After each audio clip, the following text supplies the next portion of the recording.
There's a unique feeling the early Marvel movies gave me. They had a charm about them that made them incredibly fun to watch and attached them to my heart. Watching Guardians of the Galaxy Volume 3, I got that same feeling I got many times over during the Infinity Saga. It was a wonderfully bittersweet feeling though, as I realized this may be the last time an MCU movie gives me that feeling.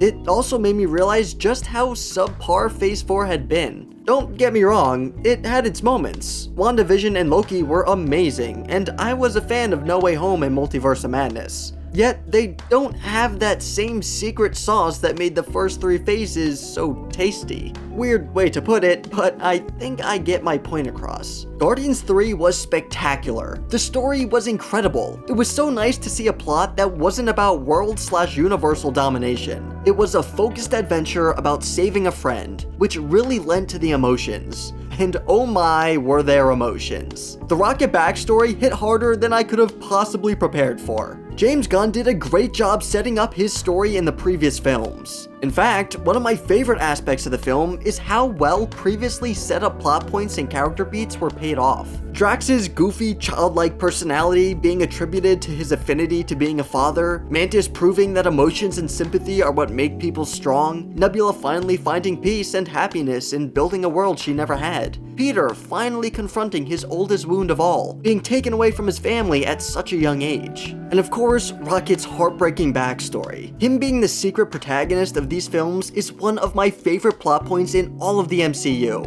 and it just felt right when Peter passed on the torch of Captain of the Guardians to him. Also, Peter going back for the Zune as a parallel for how he went back for the Walkman in Guardians 1, except in this case not going back for himself but for Rocket, was an absolute chef's kiss moment. Put all of that together and you have a recipe for making a Guardians of the Galaxy movie, not just a Peter Quill movie. Every single Guardian was pertinent to the story. Yes, the story revolves around Rocket, but that hallway fight scene proved that this gang works best together as one cohesive family. I also gotta say, I love how they handled Gamora in this movie. It would have been so easy and cheap to have her and Peter fall in love again, but the way they went instead was the perfect subversion, having her respect the Guardians and Peter, but not falling into the same role as her alternate universe counterpart. It makes the two Gamoras feel like separate characters, not tarnishing the Gamora we came to love in the earlier films. Now let's talk about the High Evolutionary, because goddamn, Chakotay Iwuji crushed it. He is such a good villain. The overall consensus coming out of the theater was that if the High Evolutionary was in the room, he would get beat down and everyone would take a turn, which is how you know you played a great character. Loved him. I also enjoyed Adam Warlock's role. I thought he was gonna be another side villain obstacle that gets defeated before the main showdown, which he was in a way, but he never felt like a villain, just a puppet at the hands of others, which fits perfectly into the themes of the Guardians franchise. The only part of the movie that bothered me was Peter's fake out death. I was fine with Rocket's, it made sense, and I loved his talk with Lila in the afterlife.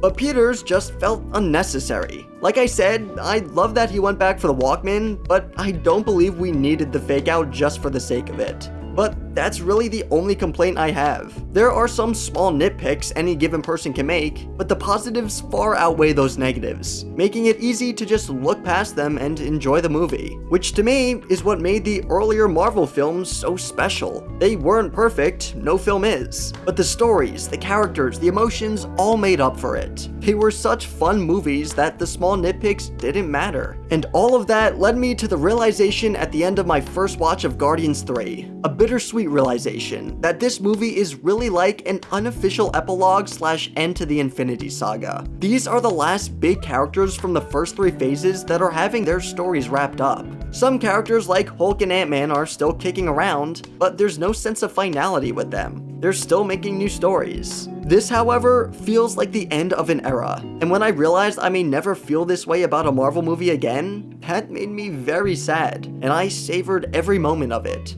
However, it would be rather pessimistic and bitter of me to claim that means I won't enjoy what's to come. Just because what's new is different doesn't mean it's bad. I may never feel the same way I felt watching the first three phases of the MCU. But then again, how could I? How could anyone? It was a brand new cinematic journey no one had ever experienced before, and I started that journey when I was 10. Of course my fondness for the early days won't be replicated, but that doesn't mean I can't enjoy Phase 5 and beyond. Hell, maybe I'll enjoy it more, or maybe it will suck. Who knows? Either way, I'm happy for what we got, and am excited for what's to come. So thank you to James Gunn and the entire team behind the Guardians of the Galaxy. There will always be a special place in my heart for a bunch of jackasses standing in a circle.